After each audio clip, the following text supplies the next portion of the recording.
Ahora bien, vámonos con intestino delgado. En el intestino delgado vamos a encontrar tres partes importantes: el duodeno, el yeyuno y el ilión. En el duodeno es donde inicia el intestino delgado, tiene aproximadamente 20 a 25 centímetros de largo, que son aproximadamente 12 dedos. Es por eso que se llama duodeno, por esa terminología, por decirlo así, de 12 dedos, pues es duodeno. En esta parte del intestino delgado va a ser la parte más corta, pero también va a ser la más ancha. Se va a dividir en cuatro partes: la porción superior, que va a medir de 2 a 3 centímetros y viaja por encima de la cabeza del páncreas. Después tenemos la porción descendente, que comienza detrás del cuello de la vesícula biliar, de 8 a 10 centímetros hacia la cabeza del páncreas. Y la porción horizontal, donde va a haber una flexura inferior. Aquí es donde empieza a girar el intestino, ¿vale? El intestino delgado es este que está como en color verde y en color azulito.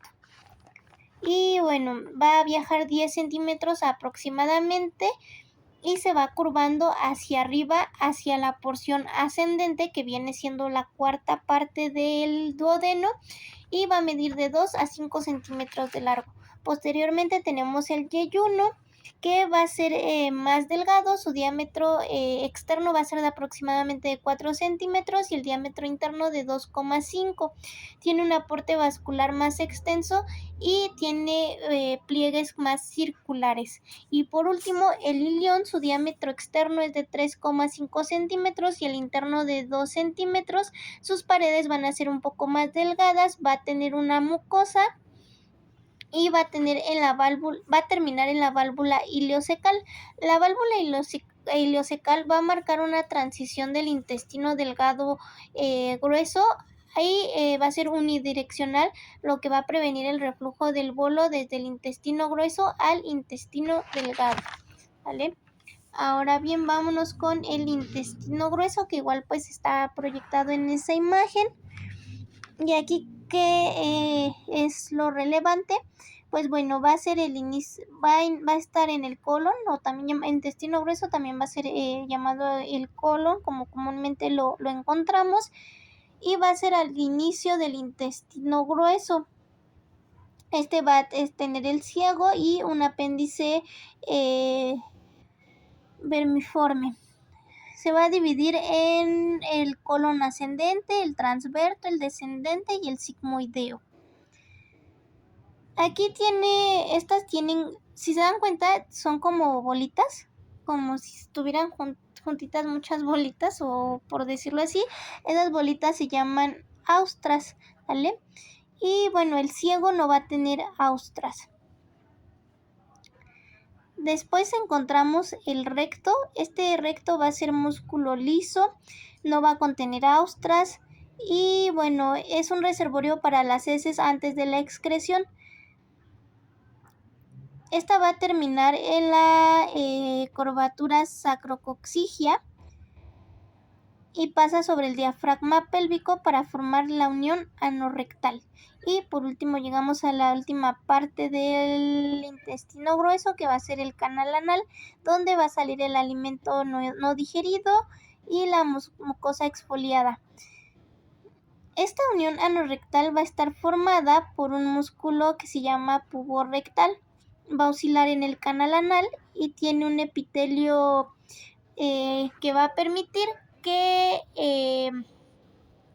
tenga como esos esfínteres para poder controlar la defecación de las heces, y por lo tanto también va a marcar el borde anal, que es por donde excretamos las heces. Después, ahora nos vamos con los órganos digestivos accesorios. Ese fue como tal el tubo digestivo. Si se dan cuenta, es como pues literal es un tubo que está conectado todo, nada más que se va dividiendo dependiendo de sus funciones y dependiendo de sus características. Vamos desde el esófago y terminamos hasta el canal anal. Ahora vámonos con los órganos accesorios.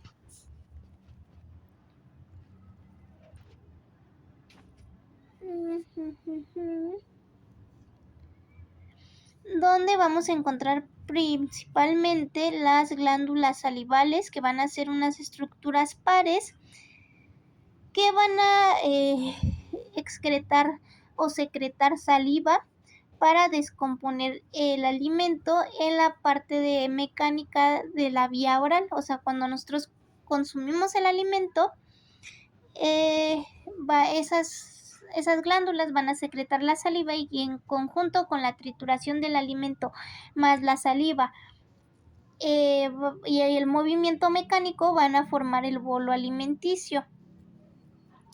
Tenemos 3 glándulas salivales, que son la parótida, la submandibular y la sublingual.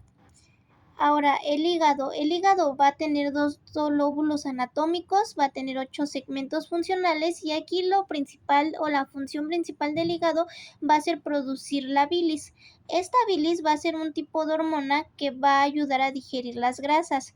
Por lo tanto, cuando una persona está mal del hígado, debemos de recetar o recomendar más bien una dieta baja en grasas. Todos los nutrientes absorbidos que fueron absorbidos dentro del intestino delgado van a ingresar al hígado a través del sistema venoso porta hepático, y este sistema ya lo vimos cuando vimos cardiovascular, les hablé sobre el porta hepático. Ahora, la vesícula biliar. Ya vimos que en el hígado se produce la bilis, pero en la vesícula biliar se va a almacenar. Esta vesícula es músculo, va a estar posterior al hígado y va a drenar su contenido del árbol biliar. Va a hacer que, ese árbol biliar va a hacer que entre a la parte hepática, y después se procese junto con esta hormona, ¿sale? Y esto cuando se da o cuando es principalmente su función, cuando comemos un alimento rico en grasas. Ahora, el páncreas. El páncreas va a proporcionar enzimas para la digestión. Su cabeza se va a encontrar dentro de la asa en forma de C del duodeno, y también su cola va a terminar en el hilio del vaso. Ahora, sus funciones generales del sistema digestivo se van a dividir en mecánicas y en químicas. Ya vimos a grandes rasgos cuál es la función de cada órgano. Ahora vámonos con la función como que en conjunto, por decirlo así. Primero, del hambre y la saciedad. En teoría, se puede decir que el sistema gastrointestinal va a iniciar en la boca, pero no. Realmente donde inicia y donde se libera toda esta función va a ser en el hipotálamo, que se encuentra en el cerebro, ¿sale? ¿Qué va a pasar? Cuando nosotros vemos el alimento, se van a activar ciertas funciones o ciertas partes del hipotálamo, lo que va a hacer que nosotros deseemos el alimento.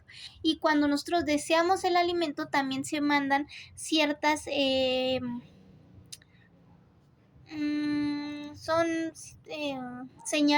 ciertas señales neuronales a las glándulas salivales, lo que va a hacer que empiece a producir saliva, porque ya sabe el cuerpo que cuando ingrese ese alimento vamos a ocupar saliva para poder no degradar, sino masticar, por decirlo así, y crear el bolo alimenticio. Y todo esto se da dentro de el hipotálamo. Todas estas señales se dan dentro del hipotálamo, por lo tanto este es el que regula la saciedad o el apetito.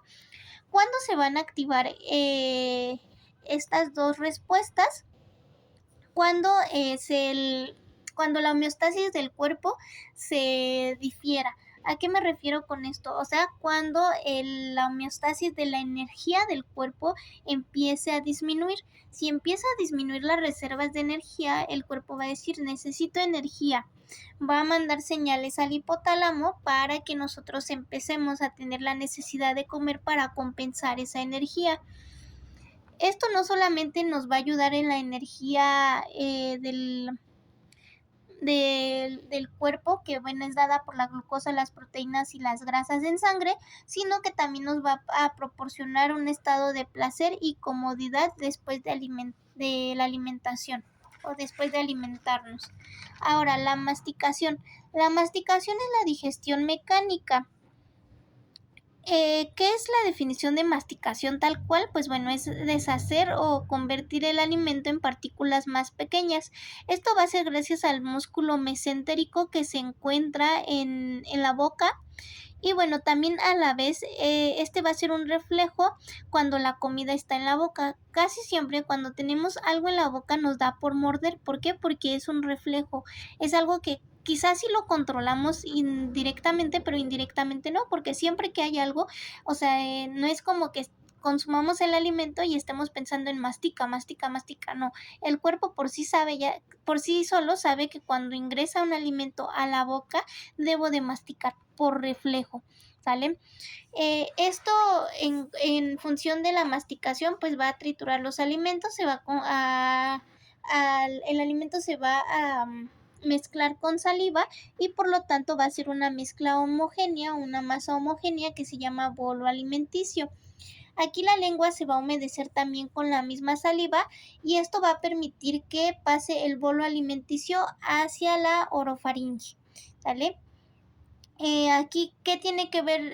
Bueno, es una función mecánica, pero también tenemos la función química, ya que la saliva no nada más es como agua que humedece y hace que se haga la masa, no, sino que la saliva va a contener una enzima que se llama amilasa y la amilasa descompone ciertos carbohidratos desde que la comida está en la boca, ¿sale? Ahora nos vamos con la deglución y digestión física, que bueno, esto va a ser parte del sistema nervioso también, en especial del tronco encefálico, donde en el tronco encefálico se van a enseñar, se van a mandar, señales motoras a la lengua, lo que va a hacer que se mueva el bolo contra el paladar y por lo tanto contra la orofaringe. Una vez que pase a la orofaringe, pasa a la laringofaringe, que es la segunda parte de nuestra faringe, y va a empezar la deglución y esa deglución inicia en el esófago.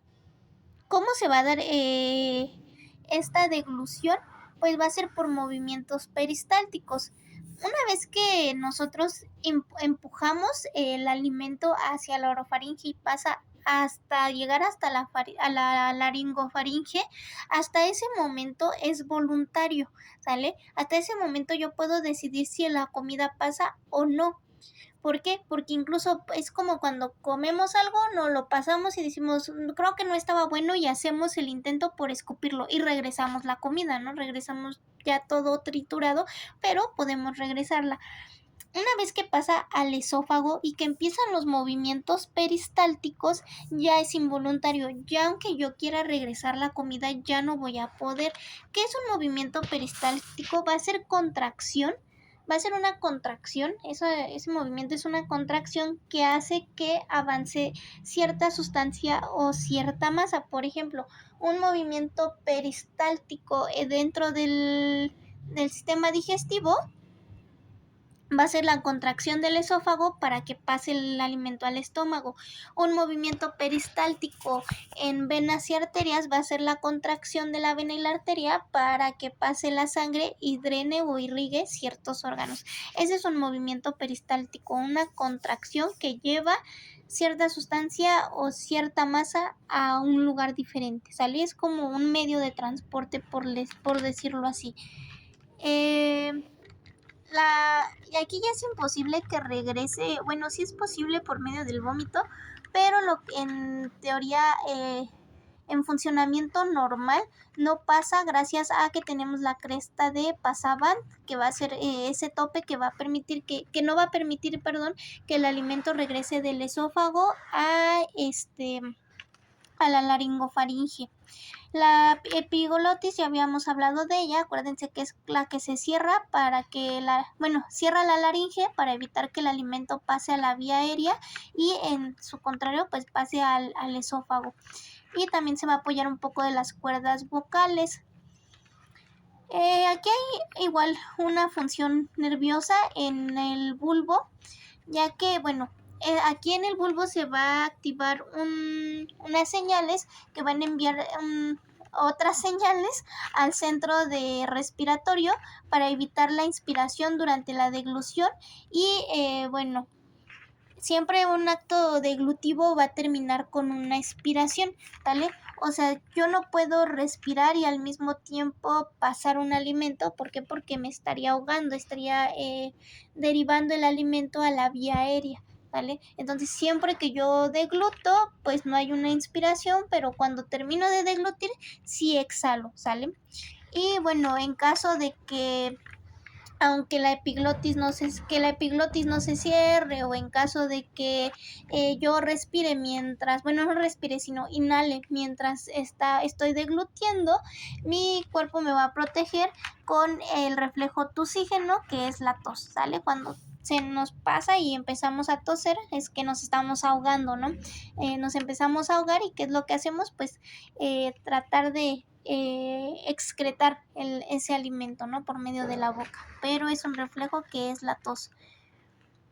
Y bueno, a nivel del esófago, el bolo alimenticio, en presencia del bolo alimenticio, se va a relajar el esfínter cricofaringio y va a ingresar al esófago proximal.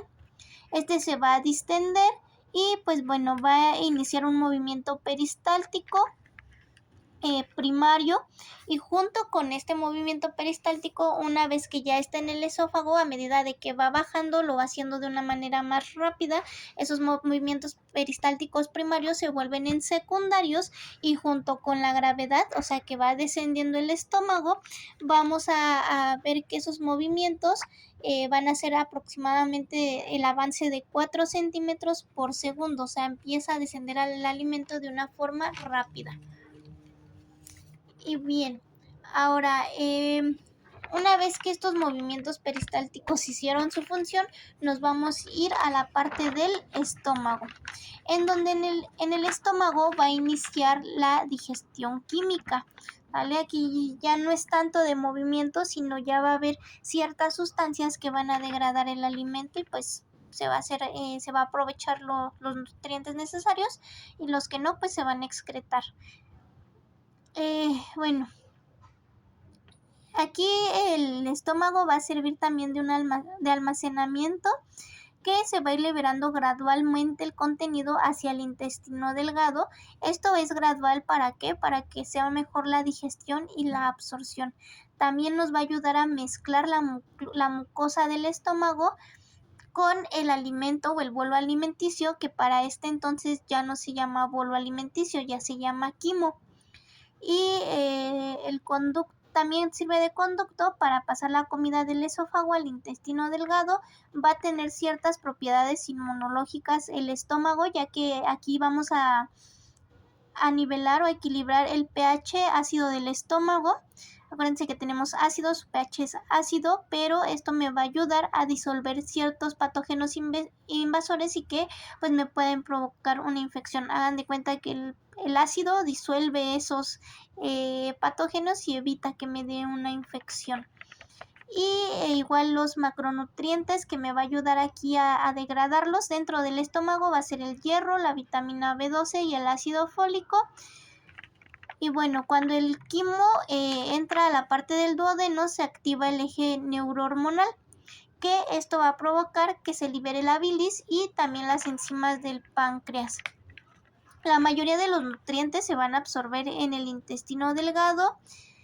Y bueno, hacia el colon, lo que va a pasar una vez que se absorbe en el intestino delgado, los nutrientes, etcétera, etcétera. Ahora que pasa al colon, lo que se va a absorber esencialmente en el colon va a ser los electrolitos y el agua. Y bueno, una vez que pasa por el colon y ya se absorbió todos los electrolitos y el agua, se va a convertir ahora sí en las heces fecales, y esas heces fecales se van a almacenar en el recto hasta que este se pueda distender. Y bueno, se va a distender gracias a las señales que va a mandar el cerebro para la defecación. Esas señales, porque están influidas por el ambiente. Es como, bueno, se almacena las heces, es cuando sentimos ganas de ir al baño, pero esta no se dilata hasta que el cerebro le manda señales de poder dilatarse y por lo tanto poder excretar hasta que el ambiente lo permite, o sea, hasta que yo llego al baño o hasta que yo encuentro un baño o algo parecido que a mi cerebro le pueda decir, oye, aquí podemos excretar. Y bueno, solamente así el cerebro va a empezar a mandar esas señales para que se relaje y podamos excretar.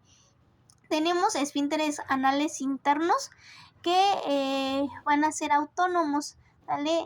Esos esfínteres van a estar como que contraídos sin necesidad de que yo esté pensando en ello.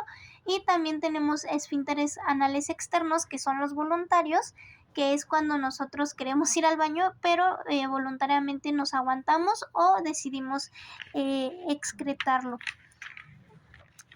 Dentro de la vascularización de todo el sistema digestivo va a estar irrigado por la aorta abdominal, que va a ser el tronco celíaco, la arteria mesentérica superior y la mesentérica inferior. Acuérdense que siempre que hablo de irrigación estoy hablando de arterias. Siempre que hable de un drenaje o de drenación estoy hablando de venas.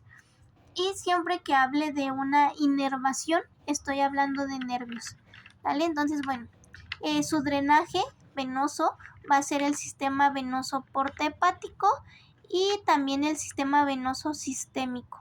En el sistema porta-hepático, acuérdense que va a pasar la sangre rica en nutrientes hacia el hígado para poder ser filtrada y desintoxicada, como lo vimos en el sistema porta-hepático de cardio. Y bueno, va a regresar al cuerpo por medio de las venas hepáticas y al corazón por medio de la vena cava inferior. Y bueno, esto es en cuanto a las venas que van a ir a drenar el sistema digestivo. Y por último, la inervación. Vamos a tener que son simpáticos y parasimpáticos. En cuanto a lo simpático, vamos a tener nervios esplácnicos, abdominopélvicos. Por parte de los nervios esplácnico-torácicos, se va a hacer una sinapsis de ganglios prevertebrales, ¿sale? Estos ganglios incluyen los celíacos, los renales y los mesentéricos. Y bueno, todo esto va a inervar los órganos digestivos, lo que va a provocar una inhibición de una peristalsis, va a contraer vasos sanguíneos y va a redirigir la sangre del sistema digestivo a los músculos esqueléticos y va a contraer esfínteres anales. Por otra parte, la parte parasimpática tenemos que va a ser inervada, por el décimo nervio paracranial, que es el nervio vago. Y bueno, este va a ir desde el esófago hasta el colon transverso. Y por otro lado también tenemos nervios esplácnicos pélvicos que van a ir del colon hacia el colon descendente, hacia el sigmoideo y hacia el recto. Estos van a aumentar la peristalsis, todo lo contrario a la parte simpática. Van a estimular la secreción de jugos gástricos, van a relajar el esfínter anal interno y van a apoyar igual a inervar al recto. Ahora, esto es general del sistema digestivo. Es todo un mundo, pero si lo vamos viendo detalladamente van a ir entendiendo muchas cosas que pues son muy interesantes. Ahora, dentro de un examen físico, como yo puedo examinar a mi paciente, vamos a tener los cuadrantes abdominales, que bueno, va relacionado con la tarea que se les quedó de los cuadrantes abdominales.